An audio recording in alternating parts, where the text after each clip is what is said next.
Hello and welcome to Run Testers. My name's Nick. In this video we're going to be comparing the Puma Magnify Nitro 2 and the New Balance 1080 V13.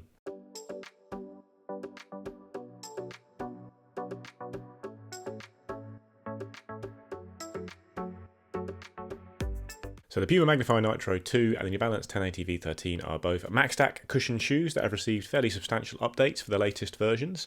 The Magnify Nitro 2 is the cheaper shoe. It's £130 in the UK, $140 in the US, whereas the New Balance 1080 V13 is £160 in the UK, $165 in the US. Magnify Nitro is 298 grams or 10.5 ounces in my UK size 9, whereas the 1080 V13 is a bit lighter than that. It's 273 grams or 9.6 ounces.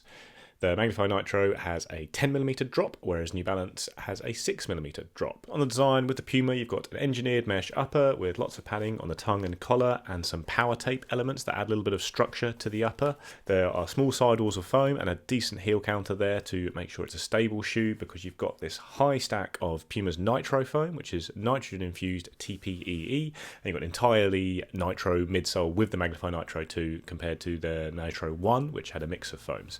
You have a Puma grip rubber outsole with pretty good coverage. There is a little bit of exposed foam, especially down the middle there, with a groove there that can help smooth out your transition from heel to toe, but all the key impact areas are covered with a good thick layer of rubber that does grip exceptionally well in wet conditions. The 1080 V13, you've got a new softer version of Fresh Foam X. That's the same name as the foam used across several generations of the shoe, but it's certainly a lot softer and squishier on the 1080 V13 compared to past models. Then you've got a mesh upper with loads of padding, especially at the heel of the shoe there, for a really comfortable step-in feel for it. And the outsole has pretty good rubber coverage. Again, quite a lot of exposed foam, as with the Magnify Nitro, helps keep the weight down, but you've still got good rubber coverage at the key impact areas there, all over the forefoot and at the heel there, even if it's not quite as necessarily as thick and impressive as the rubber you get on the Puma shoe. Okay, I have Tom here with me now, first to talk about the fit of the two shoes. Tom, 1080 and the Magnify Nitro 2, any concerns about the fit? No concerns at all. They're very similar in the amount of space in them. I'm a size 8. I think there's plenty of room in the 1080 V13 forefoot, and there's a nice lockdown fit in it. Same with the Magnify. I say the Magnify is probably a little bit, it's got like a sock-like design around the front, so it's a little bit stretchier and probably a little bit less space, but yeah, completely fine for me in my UK size 8. Yeah, so for me, I'm a UK 9, and these are different size shoes in the US. They're both UK 9s, but it's a US 9.5 for the New Balance, US 10 for the Puma, but I think I've got a pretty similar amount of room in both shoes, a good fit, a good amount of room in the toe box.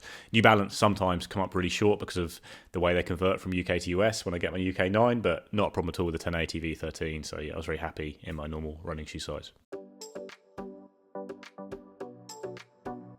On to the run test then. A couple of really big max cushion shoes here with fairly big updates this year, both to both of the lines. Tom, how do you think they feel on the run? Do they feel similar, different, the same? They feel quite different. Good. Elaborate. So, I mean, if you were to have a scale of cushion shoes, the 1080 Which V13... Tom does. I have a scale. It's on my wall. If you were to look at the cushioned soft side of that scale, the 1080 V13 firmly fits quite far across that side. It sits in the realm of things like the Cloud Surfer and stuff like that. It's a very soft shoe. The Puma Magnify Nitro 2, it's not way the other end. It's not like a really firm cushion shoe. It sort of sits in the middle. It's quite a balanced shoe. It's not... It's quite a nice feeling one. I'd say the foam is a bit denser in the Magnify Nitro 2, so it's just a little bit, I won't say more responsive, but it feels like there's a little bit of a less softness and squish in it from the 1080 V13. Yeah, I will use the word responsiveness, because that's what I do think you get from the Nitro foam in the Puma. Definitely denser, like you say, and that balanced foam, like you say, it's not firm at all, I think, but it is firmer for sure. And actually, in the world of these cushion shoes, it doesn't feel like you're really sinking in, squishing into it, but you get that almost resiliency underfoot, which I think gives it a lot more back when you are running, and even at easy paces. Like, I'm not talking about when you're trying to use it as a versatile shoe, although I think it is a bit more versatile than the 1080.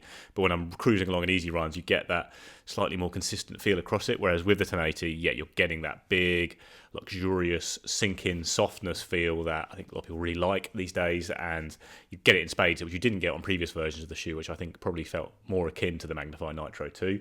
You do sink in a lot, you get a bit of squish, don't get a huge amount of bounce back, but you certainly get a lot of protection. And yeah, when you're running in them separately, or I ran both of them on the same time, but earlier today, just to really clarify these thoughts, then yes, certainly a lot noticeable sink in, especially at the heel as a heel striker in the 1080. Loads of foam to sink into there, and then it does feel almost a bit more airy, that foam, and not necessarily springing straight back. Whereas with the Magnify Nitro 2, I think it does give you that platform where it does bounce back a bit and almost gives you something more to work with, is the way I feel of it with the shoe as a result. So yeah, I think it's less soft, but for me that isn't really a negative, I don't think. No, not at all. I liked the Magnify Nitro 2 as soon as I started using it. I'd never used the previous one. I know Mike tested that quite a bit and was a bit of a fan of it.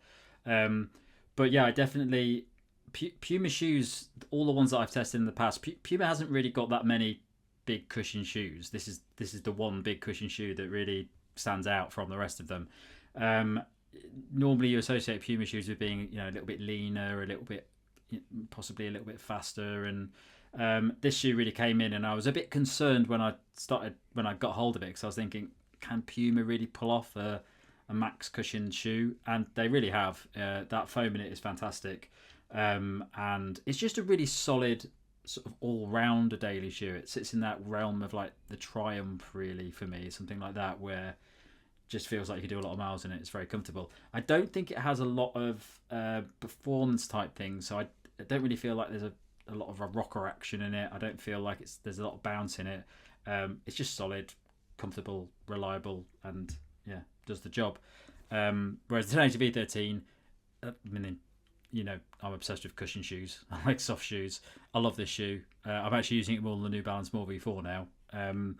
But it isn't very versatile. I'm just using it for them 10Ks, 15Ks, whatever that I'm doing. That I'm just chucking out miles and not really trying to go fast or anything. But for those, it's fantastic. Yeah, I think the Puma, all their shoes actually have quite a traditional geometry to them. They are kind of reasonably high drop. They snap through rather than really rocking through. I think you do get a bit more of a smooth transition with the Magnify than some of their other shoes, because it is such a high stack and you sink into that foam a little bit more, so it's not as noticeable a snap through as things like the DV8 Nitro 2 or even the Velocity. And I think that works in lots of ways, but it doesn't embrace, I'd say, the trend of modern max cushion shoes, which you have much more with the 1080, which is it's just really, really soft, slightly lower drop, slight rocker there, but really it's that feeling of softness you're getting there, which I do like. But for me, I kind of max out on that, enjoying that softness probably around kind of 5 miles, 10k. After that, I crave for a bit more solidity underfoot, a bit of a firmer shoe, like a bit more to work with, like I say with the Puma. Puma is much more of a workhorse shoe, I think, that I would like for lots of long stuff. Again, yeah, I've got a little bit of versatility there. I think I'd be happy using it as a daily trainer. I wouldn't use it for speed sessions at all, really, even tempo runs. Same with the 1080, like I say, because it is so soft. But I think it comes down to what you like. I don't like things to be too soft for too long, I think, on the runs. What I've learned over the last couple of years with loads of these soft shoes coming out, I like a bit more bounce back, which I think you do get from the Puma. And then I think couple of other benefits you get from the Puma that you don't get on the 1080 so much is I think it's a more stable shoe, just because it is that slightly firmer platform, and I think it's got a better outsole. Again, if you're looking at workhorse shoes, I think autumnal pavements, I've not had a problem with grip on the 1080, but Puma grip outsole is just a bit better, and it's going to be a bit more hardier and a bit better gripping if you're constantly running over wet, leaf-covered pavements like I am right now. Yeah, and not even just the outsole. I think that Nitro midsole foam, it's just built a lot sturdier. So for me, I've done quite a few miles in this now, and I don't really see any difference in the midsole foam. But the 1080 V13, I can start to see it compressing a little bit, because it is that softer foam. I'm not going to say that it's not very durable at the moment, because I've probably done about 90k in this shoe now. But I think there's probably, in terms of similar foams that I've used, I don't think there's anything to lose in the Puma Magnify Nitro 2, but I think if the 1080 V13 did lose a little bit of the squish in it because it was getting compact, I think you'd notice it on that shoe quite a lot. Yeah, it's probably a similar feel we had with the Cloud Surf, which was still kind of racking miles up. Yeah, just like I say, the Nitro foam is that bit more resilient, and like I say, the older 1080 certainly would have had that durability, so it'd be interesting to see if the 13 has it. Mm-hmm. Okay then, Tom, verdict on these two shoes. Which are you buying? Why? Well, I'm buying the 1080 V13 just because I love soft cushion shoes. Yeah. But I will point out that I'm using this for a very specific purpose, and that is those 10k runs, daily runs that I'm going out and 5 minutes 20 per kilometre pace. I'm not racing in this. I'm not going to do intervals. I'm not doing major long runs in this. It's just those nice daily runs that I want to tick off. that's what I'm doing most of the time at the moment, which is why I'm using this shoe a lot. So I am going for 1080 V13. However, I do think the Puma Magnify Nitro 2 is generally the better shoe all round, and I think if you wanted one shoe that was going to last you a while and it could do more things, I think the Puma is the one to go for. But for my style of running and what I'm doing at the moment, I'm going 1080 V13. Cool. I'm going Magnify Nitro too. I think I do like 1080. I think it's not the type of run so much the length of runs. I don't like it when I'm crossing that, like I say, past that 10k threshold. And when I'm in marathon training, every run will be kind of minimum 12, 13k. So that's where I think the Puma comes to its own. I think I enjoy the feeling of it more in the last 20 minutes, half hour, an hour of long runs, and so I think that's better for me. The foam, the firmer foam there, the bounce back you get from it just makes it feel better deep into runs. So if I was just doing lots of certain times of the year, I will just, like you say, run 5 mile, 10k, chilled runs. 1080 is great because it is so soft. And it's the shoe I'd probably recommend to lots of people because I do think people love that soft feeling and will love it, and it's got that in spades, but I do prefer the feeling of the Magnify Nitro for those long runs at easy paces, and then it has got a bit more about it if I'm doing progression runs, that kind of thing. I think it gets you a bit more back.